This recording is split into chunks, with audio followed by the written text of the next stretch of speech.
Salut à toi, j'espère que tu vas bien. Ici c'est Chris César et bienvenue à Effet Papillon Films. Alors, bien avant de venir sur le sujet que je souhaite partager avec toi, je vais te raconter une petite aventure en fait. C'était lors d'un tournage du volume 5 de notre rubrique Aclip Music saison 2. Et d'ailleurs, si tu n'as pas encore suivi ces différentes rubriques là, je te conseille direct d'aller sur YouTube, taper Effet Papillon Films et tu verras toutes ces rubriques là sur la chaîne. Donc, si tu n'es pas aussi encore abonné, donc je te conseille aussi de profiter en même temps de cliquer sur le petit bouton en rouge et c'est écrit s'abonner. Ensuite sur la petite cloche de notification. Alors pour revenir sur la petite histoire, c'était lors d'un tournage. Comme je l'ai dit, c'est lors du tournage. J'avais mon assistant et à chaque tournage, je produis un making-of. Donc ceux qui m'assistent sur le terrain, c'est eux d'habitude qui couvrent le making-of en fait. Donc il avait un des assistants qui était chargé de le faire. En fait, c'était un petit nouveau. Il était passionné par, il est passionné par le domaine, donc il apprenait dans le tas. Donc du coup, à la fin du tournage, tout ça, j'ai voulu visionner ce qu'il avait fait. J'ai remarqué que les images, carrément, ça bougeait, il y avait trop de mouvements. Trop de mouvements, tellement qu'il avait abusé que à la fin, je me retrouvais plus dans ce qu'il avait produit comme image. Mais après, j'ai eu à me dire que j'avais à comprendre en fait que il a voulu abuser dans les mouvements de caméra. Il a vraiment voulu abuser dedans. Et là, je me suis dit peut-être sûrement qu'il doit y avoir aussi des gens, il doit y avoir aussi, ouais, bien sûr, des gens qui aussi sont dans le même cas. Parce qu'il faut comprendre que abuser dans les différents mouvements de caméra lors de vos tournages, ça ne donne pas quelque chose de wow. Donc dans cette vidéo, je souhaite partager avec toi 3 mouvements de caméra que tu peux utiliser pour tes clips vidéo ou n'importe quel type de vidéo que tu souhaites filmer. Alors j'espère que tu es curieux, donc si tu es curieux, on se voit après le dîner. Alors comme je te l'ai dit, je vais partager avec toi 3 mouvements de caméra que tu peux utiliser en fait. C'est des mouvements de caméra assez puissants et c'est couramment aussi utilisé dans le domaine du cinéma. Donc ces 3 types de mouvements, tu peux l'utiliser dans tes clips pour créer quelque chose de wow. Donc pas la peine d'en abuser.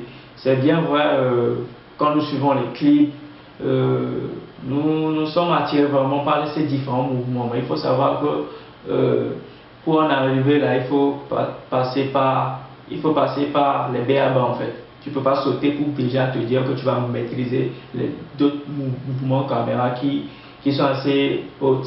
Donc il faut déjà commencer par maîtriser le b.a.-ba. Donc déjà les b.a.-ba que je vais te donner ici, tu peux les utiliser pour réaliser n'importe quel type de vidéo. Donc le premier mouvement que je vais te donner, premier mouvement de caméra, c'est le panoramique. Le panoramique c'est quoi? Je vais t'expliquer de façon tout simple pour que tu puisses comprendre. C'est vrai que les noms, si tu es nouveau, que peut-être tu te lances dans le tas, que tu n'as pas dans une école de cinéma pour apprendre ces différents noms, ça va te mélanger. Mais je te conseille aussi de réellement aussi, après cette vidéo, d'approfondir beaucoup plus tes recherches sur ces différents noms. Donc le mouvement de caméra, c'est-à-dire le premier mouvement de caméra, c'est le panoramique. Et dans le panoramique, nous avons 2 types de panneaux. Nous avons le panoramique vertical, bien sûr, qui est quoi? C'est juste un mouvement qui part du haut et bas, comme vous le voyez à l'écran. Maintenant, le deuxième panoramique, c'est quoi? C'est le panoramique horizontal qui part de la gauche vers la droite. Donc ces 2 types de panneaux, vous pouvez les utiliser dans vos différents tournages. Alors je tiens à te rappeler que c'est soit tu mets ta caméra sur trépied, pour pouvoir réaliser ces différents panoramiques là. Le panoramique vertical bien sûr du haut au bas et le panoramique horizontal de gauche et droite. Donc tu dois avoir ta caméra sur trépied. Certes, tu peux l'utiliser bien sûr si tu n'as pas de trépied, certes tu peux l'utiliser avec ta main, mais tiens-toi à mettre ce qui maintient la caméra sur ton cou et la maintenir très précieusement dans ta main pour pouvoir la réaliser juste en bougeant ton corps avec. Tu vois, quand tu passes de gauche à droite, tu essaies aussi de bouger ton corps avec. Même chose du haut vers le bas. Donc voilà un peu. Donc le deuxième mouvement de caméra que tu peux utiliser et bien sûr qui aussi est fréquemment aussi utilisé, c'est la rotation. Ouais, la rotation, comme elle se présente à l'écran. Donc ces différents types de rotation, tu peux la réaliser de deux manières. De la première manière et aussi de la deuxième manière. Donc voilà, tu peux réaliser tes deux types de rotation de cette manière-là. Donc le deuxième type de mouvement que je partage avec toi, c'est le mouvement de rotation. Donc tu peux aussi l'utiliser, y compris avec les différents types de panoramiques, pour pouvoir aussi créer quelque chose de wow dans tes vidéos. Maintenant, le troisième type de mouvement de caméra que tu peux utiliser, c'est le travelling. Et dans le travelling, nous avons trois types de travelling. Comme je l'ai dit, c'est bien vrai que les noms que j'appelle, c'est si tu n'es pas, comme je l'ai dit, dans une école de cinéma pour réellement avoir les thèmes techniques, ça va te mélanger. Mais va approfondir tes recherches autour de ces différents noms-là. Je vais bien sûr même te mettre les différents noms à la description. Donc n'hésite pas à aller jeter un coup d'œil pour pouvoir le chercher sur Google. Le travelling latéral. Le travelling latéral, c'est de la gauche à la droite. C'est un mouvement qui part de gauche à la droite. Maintenant, le deuxième type de travelling, qui est le travelling avant-arrière, qui part de l'avant en arrière. Mais attention à ne pas confondre avec le zoom. À ne pas confondre avec le zoom parce que on a souvent tendance, bien, quand nous débutons, à confondre cela. C'est bien vrai que utiliser le zoom quand nous filmons, c'est bien vrai que ça donne un effet, mais c'est un peu de la triche. Mais par rapport au travelling avant-arrière, c'est beaucoup plus utilisé. Donc surtout en cinéma, si toi tu es bien passionné par le cinéma, c'est beaucoup plus utilisé dans le cinéma. Donc à ne pas confondre avec le zoom.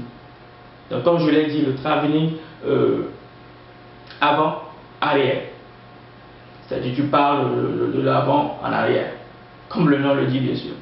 Et maintenant le troisième type de travelling, c'est le travelling vertical bien sûr, du haut vers le bas.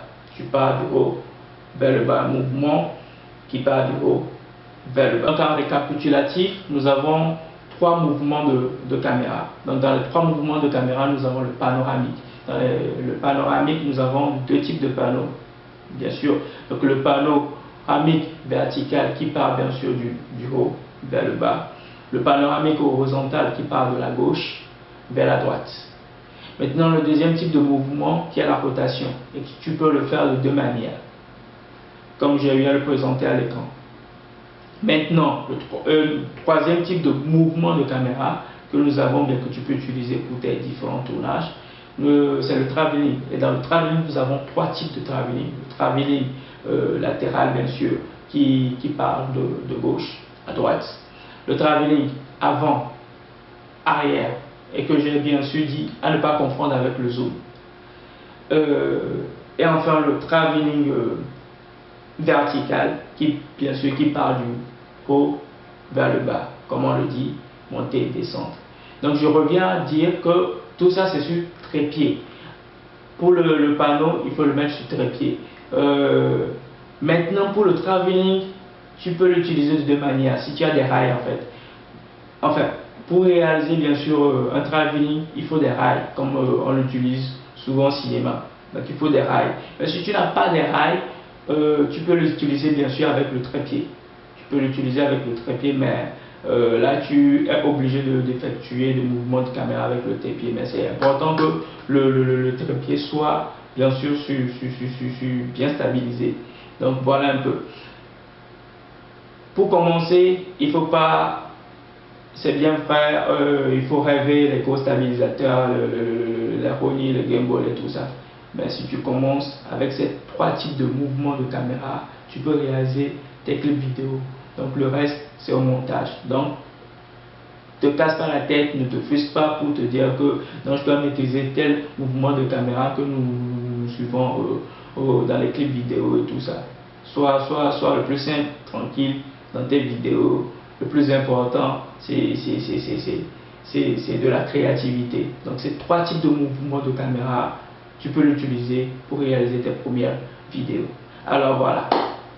Donc voilà les 3 types de mouvements de caméra que je voulais partager avec toi. J'espère que cette vidéo là t'aura plu et que je n'ai pas trop employé de mots techniques. Donc comme je l'ai dit, je vais le mettre en description, c'est-à-dire les différents noms que j'ai eu à entamer en description. Et là maintenant toi tu vas faire des recherches par rapport à ces différents thèmes techniques. D'accord? Donc voilà un peu. J'espère que tu es abonné à ma chaîne Effet Papillon Films. Si tu n'es pas encore abonné à ma chaîne Effet Papillon Films, il n'y a pas de souci. Clique juste sur le bouton où c'est écrit s'abonner, ensuite sur la petite cloche de notification, histoire de ne rien louper. Alors j'espère que cette vidéo t'aura plu et n'hésite pas à la partager, à placer un gros pouce si tu as bien sûr aimé cette vidéo là et mets en commentaire d'autres mouvements de caméra que tu souhaites aussi qu'on partage ensemble. Et si tu as aussi d'autres mouvements de caméra à m'apprendre, il n'y a pas de souci, mets-le en commentaire. Donc on se dit à très bientôt pour une prochaine vidéo. C'était Chris César. Ciao, ciao.